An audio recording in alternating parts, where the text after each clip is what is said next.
वो व्यक्ति जो कई वर्षों से इस ताक में था कि नेहरू के गुजर जाने के बाद वही उनका उत्तराधिकारी होगा, लेकिन उसे मौका तब मिलता है जब नेहरू की बिटिया द्वारा लगाए गए इमरजेंसी में हुए जुल्म सितम से भड़के हुए हिंदुस्तानियों ने इंदिरा को मई 1977 में बिहार के एक गांव बेलछी में जब ऊंची जाति के जमींदारों द्वारा तकरीबन 10 दलितों की हत्या कर दी जाती है, तो हार से तिलमिलाए इंदिरा को सत्ता में वापसी की नई किरण दिखाई देने लगती है।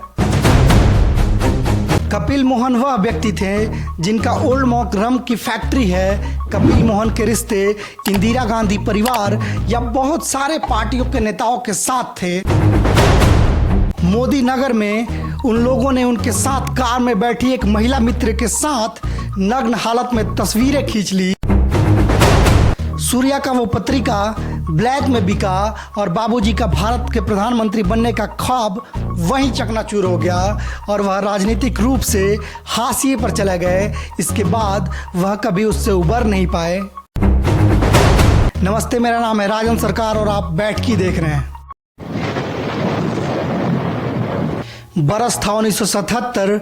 भारत में इंदिरा गांधी द्वारा लगाया गया आपातकाल समाप्त हो गया था और उस समाप्त हुए आपातकाल के बाद भारत में आम चुनाव हुए, जिस आम चुनाव में लोकतांत्रिक भारत में पहली बार कोई गैर कांग्रेसी पार्टी जीत कर आई। नाम था जनता पार्टी, जिसमें जयप्रकाश नारायण के मार्गदर्शन में सारे सियासी विपक्ष के नेता शामिल थे।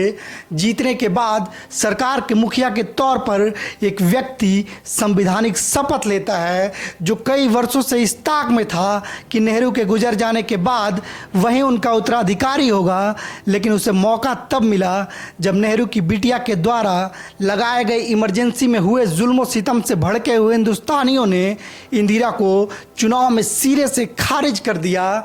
उस नए बने मुखिया का नाम था मोरारजी देसाई। उन्हीं मोरारजी देसाई के कैबिनेट में एक व्यक्ति था जो बिहार के दलित पृष्ठभूमि से ग्रामीण मजदूर आंदोलन से आया था, जो पहले भारतीय राष्ट्रीय कांग्रेस और फिर कांग्रेस फॉर डेमोक्रेसी और फिर जनता पार्टी में आया था, जो अलग अलग प्रधानमंत्रियों के कार्यकाल में अलग अलग मंत्रालयों में काम कर चुका था। यहाँ तक कि भारत के चौथे उप प्रधानमंत्री का तमगा भी उसे मिल चुका था। नाम था जगजीवन राम, जिसे लोग प्यार से बाबूजी कहते थे। उन्हीं के बेटे की एक गलती या फिर यूँ कहें कि ज़बरदस्ती कराई गई गलती ने उन्हें प्रधानमंत्री की कुर्सी तक नहीं पहुँचने दिया। सन 1977 में चुनाव हारने के 4 महीने के भीतर ही इंदिरा गांधी चुनावी हार के सदमे से बाहर आ जाती हैं। जनता पार्टी को सुअवसर मिलने के बावजूद भी वो इसे गंवाने में कोई कसर नहीं छोड़ते हैं। मोरारजी देसाई, जगजीवन राम और चौधरी चरण सिंह सिर्फ कहने को एक सरकार में थे, मगर तीनों के पगडंडिये अलग अलग चल रहे थे। मई 1977 में बिहार के एक गांव बेलछी में जब ऊंची जाति के जमींदारों ने तकरीबन 10 दलितों की हत्या कर दी, तो हार से तिलमिलाए इंदिरा को सत्ता में वापसी की नई किरण दिखाई देने लगती है। इस अवसर को भुनाने में इंदिरा गांधी क्षणिक भी देर न करते हुए बिहार में बाढ़ आने के बावजूद कभी हाथी पर तो कभी ट्रैक्टर पर सवार होकर जुलाई में बेलछी गांव पहुंच जाती हैं। इस घटना ने मानो इंदिरा को उनकी बुझती सियासत चिंगारी को किसी ने फूंक मार दी हो। दलित उनसे लिपट कर रोने लगे और इंदिरा को सत्ता में वापसी के आसार नजर आने लगे। दिल्ली वापस लौटते हुए वो जेपी के पटना के कदम कुआं स्थित उनके आवास पहुंची। तब तक जेपी भी जनता पार्टी के नेताओं से नाखुश हो चले थे। ये वही जेपी थे जिनकी वजह से इंदिरा को इमरजेंसी लगाने और बाद में सत्ता गंवाना पड़ा था, लेकिन फिर भी जेपी ने इंदिरा को आशीर्वाद देते हुए कहा कि मैं चाहता हूं कि आपका भविष्य आपके अतीत से ज़्यादा बेहतर हो। इंदिरा वापस लौटती हैं और अपनी गोटी सेट करने में लग जाती हैं। इसी बीच इंदिरा गांधी को चुनावी मैदान में हराने वाले राजनारायण और चौधरी चरण सिंह को जनता पार्टी सरकार के मंत्री पद से बर्खास्त कर दिया जाता है। उन्हें यह महसूस होने लगता है कि जनता पार्टी में उन्हें वो जगह नहीं मिली जो उन्हें मिलनी चाहिए थी। राजनारायण इंदिरा गांधी से मिलने की इच्छा प्रकट करते हैं। हैं, पर इंदिरा ने संजय गांधी को उनसे मिलने के लिए भेजा।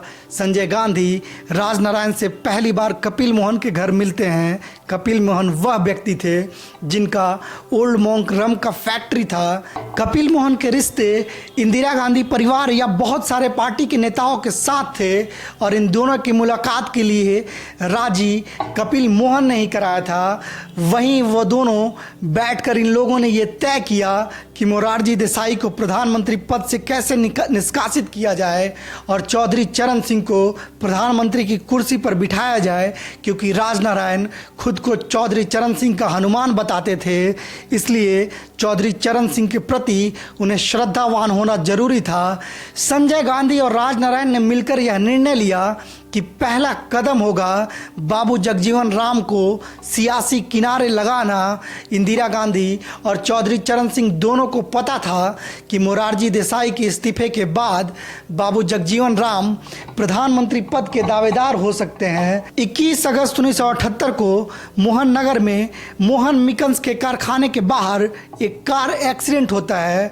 वह कार मर्सिडीज कंपनी की कार थी जिसमें एक व्यक्ति को कुचल दिया था, जिसकी घटना स्थल पर ही मौत हो गई थी। कार के अंदर बैठे एक शख्स ने इस डर से कि कहीं लोग उसे पीटने न लगे, उसने अपनी कार को मोहन मिकन्स के गेट के अंदर घुसा दिया। गेट पर खड़े सुरक्षाकर्मी ने अंदर फ़ोन कर दुर्घटना की जानकारी दी। इसके बाद कपिल मोहन के भतीजे अनिल बाली बाहर आते हैं। उन्होंने देखा कि कार में बैठा हुआ व्यक्ति कोई और नहीं बल्कि रक्षा मंत्री जगजीवन राम के बेटे सुरेश राम है। सुरेश राम ने अनिल बाली को बताया कि उनका कार का पीछा किया जा रहा था। कार का पीछा जो लोग कर रहे थे वो थे राजनारायण के दो शागिर्द और जनता पार्टी के कार्यकर्ता केसी त्यागी और ओमपाल सिंह। अनिल बाली ने सुरेश राम को अपनी कंपनी के कार में उन्हें घर रवाना किया।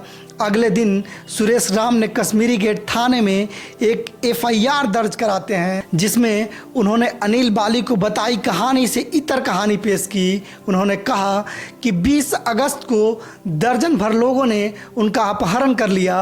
वह उन्हें ज़बरदस्ती मोदी नगर ले गए, जहां उन्हें ज़बरदस्ती कुछ कागज़ों पर दस्तखत लिए गए। जब उन्होंने ऐसा करने से इनकार कर दिया तो उन्हें बुरी तरह पीटा गया और पीटने के बाद वो बेहोश हो गए। जब वो होश में आए तो उनसे कहा गया कि उन लोगों ने उनके साथ कार में बैठी एक महिला मित्र के साथ आपत्तिजनक हालत में तस्वीरें खींच ली है। सुरेश राम बाबू जगजीवन राम के लिए एक कमज़ोर कड़ी बन गए थे, जिसके बाद बाबू जगजीवन राम कपिल मोहन के घर राजनारायण से मिलने पहुंचते हैं ताकि कुछ सुलह पर बात पहुंचाई जा सके, पर ऐसा संभव न हो सका। और उसी रात राजनारायण ने कुछ तस्वीरें अपने पास रखीं और कुछ कपिल मोहन को दे दी। उसी रात को 1 बजे कपिल मोहन ने अनिल बाली को कहा कि यह तस्वीर संजय गांधी के पास पहुंचा दो, और उसी रात संजय गांधी के पास पहुंचते हैं। उसके बाद इंदिरा गांधी भी उठकर आती हैं। इंदिरा कहती हैं कि वो जो 2 लोग इसमें इन्वॉल्व हैं उन लोगों को सेफ हाउस में रखा जाए, क्योंकि उस वक्त जगजीवन राम डिफेंस मिनिस्टर थे और उनकी सत्ता की हनक से वो सारे लोग वाकिफ़ थे। और अगले ही दिन सूर्या मैगज़ीन में जो मेनका गांधी और उनकी मां के द्वारा चलाया जाता था उसमें वह नग्न तस्वीरें प्रकाशित हो जाती हैं। अगले दिन राजनारायण प्रेस कॉन्फ्रेंस कर पूरी घटना की जानकारी देते हैं। वह कहते हैं ओमपाल सिंह ने सुरेश राम से सिगरेट मांगी। जब उन्होंने सिगरेट के लिए अपनी कार का डेस्क बोर्ड खोला तो उसमें रखी तस्वीरें नीचे गिर गई और ओमपाल सिंह ने वह तस्वीरें उठा ली। फिर सुरेश राम को तस्वीरें वापस करने से उन्होंने मना कर दिया। उन्हें वापस करने के लिए सुरेश राम ने पैसों का भी प्रलोभन दिया। भारत के हर अखबार ने इस खबर पर चुप्पी साध ली, लेकिन संजय गांधी की पत्नी मेनका गांधी की पत्रिका सूर्या में 46 वर्षीय सुरेश राम और उनकी जाट गर्लफ्रेंड की उन तस्वीरों को छाप दिया। उसका शीर्षक था रियल स्टोरी। सूर्या का वो पत्रिका ब्लैक में बिका और जगजीवन राम का भारत के प्रधानमंत्री बनने का ख्वाब वहीं चकनाचूर हो गया और वह राजनीतिक रूप से हाशिए पर चले गए। इसके बाद वो कभी इससे उबर नहीं पाए। इसके बाद इंदिरा को सदन के अवमानना के आरोप में लोकसभा सदस्यता छीन ली जाती है और उन्हें सदन के सत्र तक तिहाड़ में बंद कर दिया गया और तिहाड़ जेल से उन्होंने चौधरी चरण सिंह के जन्मदिन 23 दिसंबर पर उनके लिए फूलों का गुलदस्ता भेजा। इसके बाद चौधरी चरण सिंह प्रधानमंत्री की शपथ लेते हैं। हालांकि बहुत कम समय में उनकी सत्ता से रुखसती हो जाती है और उसका कारण भी बनती हैं इंदिरा गांधी। नमस्ते, आप बैठकी देख रहे थे। मेरा नाम है राजन सरकार। अगर आपने हमारे चैनल को लाइक, सब्सक्राइब या शेयर नहीं किया है तो कृपया फ़ौरन कर दें। धन्यवाद।